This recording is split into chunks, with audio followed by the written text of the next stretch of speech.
আসসালামু আলাইকুম ওয়া রাহমাতুল্লাহ। কি অবস্থা সবার? আজকে আমি তোমাদের ফিজিক্স 2 এর অষ্টম অধ্যায় যে প্রিজমের প্রতিসরণের যে একটা প্রতিসরণ এবং ন্যূনতম বিস্তৃতের মধ্যে যে সম্পর্ক যে একটা প্রমাণ আছে, এটা আমি তোমাদের ইনশাআল্লাহ করাই দিব। সো এই প্রমাণটা তোমরা একটু মনোযোগ সহকারে দেখো। যে আমাদের বলছে যে যে প্রিজম পদার্থের প্রতিসরণ এবং ন্যূনতম বিস্তৃতের মধ্যে সম্পর্ক, এটা দেখাও।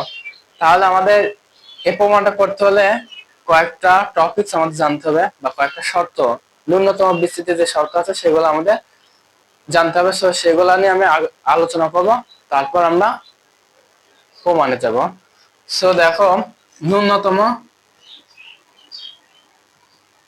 ন্যূনতম বিচ্যুতি যে শর্ত, প্রথম শর্ত যে আপতন কোণ I1 সমান I2 সমান I হবে, এবং প্রতিসরণ কোণ R1 সমান R2 সমান R হবে, এবং প্রিজমের যে কোণটা সেটা হচ্ছে ডেল সমান ডেল এম হবে।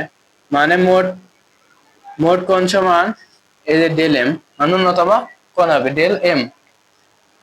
তারপর যেটা জানা লাগবে যে ডেল সমান আই প্লাস আই মাইনাস এ, এটা জানা লাগবে।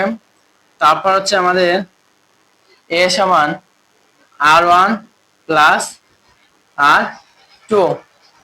জাস্ট এই কয়েকটা বিষয় আমাদের এই প্রমাণ করতে হলে লাগবে। তো দেখো, আমরা প্রথমে এই প্রমাণটা আমরা চলে যাই যে প্রমাণ। সো এই প্রমাণটা করতে হলে স্নেলের স্নেলের সূত্র অনুযায়ী স্নেলের সূত্র অনুযায়ী বা প্রতিসরাঙ্গ কি, স্নেলের সূত্রটা কি? স্নেলের সূত্র হচ্ছে এক জোড়া নির্দিষ্ট মাধ্যম ও নির্দিষ্ট আলোর জন্য আপতন কোণের সাইন এবং প্রতিসরণ কোণের সাইনের অনুপাত একটি ধ্রুব সংখ্যা হবে। এই ধ্রুব সংখ্যাকে প্রতিসরাঙ্গ বলে বা স্নেলের সূত্র বলে। সো এখানে স্নেলের সূত্র মিউ দ্বারা প্রকাশ করা, মিউ সমান আপতন কোণের সাইন মানে কি সাইন আই, এবং প্রতিসরণ কোণের সাইন আর হবে। আপতন কোণের সাইন এবং প্রতিসরণ কোণের সাইনের অনুপাতে যে ধ্রুব সংখ্যা সেটাকে স্নেলের সূত্র বা প্রতিসরাঙ্গ বলে। তাহলে মিউ সমান কি সাইন আই বাই সাইন আর। এবার আমরা দেখব প্রিজমের ক্ষেত্রে। প্রিজমের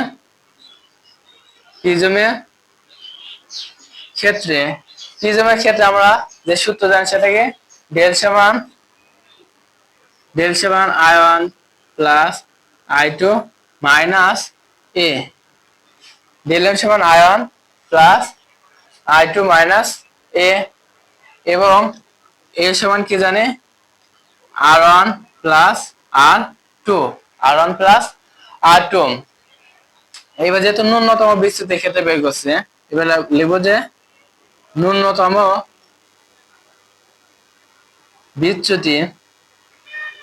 বিচ্যুতির ক্ষেত্রে আমরা জানি কি I1 সমান I2 সমান কি আই জানি না, এই যে I1 সমান I2 সমান কি আই জানি। তারপরে প্রতিসরণ কোণ কি R1 সমান R2 সমান কি আর জানি, এবং ডেল সমান কি জানি ডেল এম, এগুলো তো আমরা জানি। সো এবার যেটা লিখবো আমরা, জাস্ট এটা আমি এখানে মুছে দিলাম। ওকে,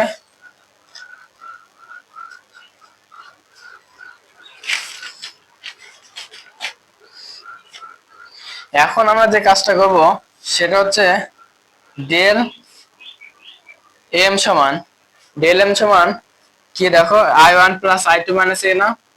সো I1 প্লাস I2 সমান I1 সমান কি আমরা আই লিখতে পারি না, I2 সমান কি আই লেখা যায়, যে I1 I2 সমান কত আই, R1 R2 সমান কি আর।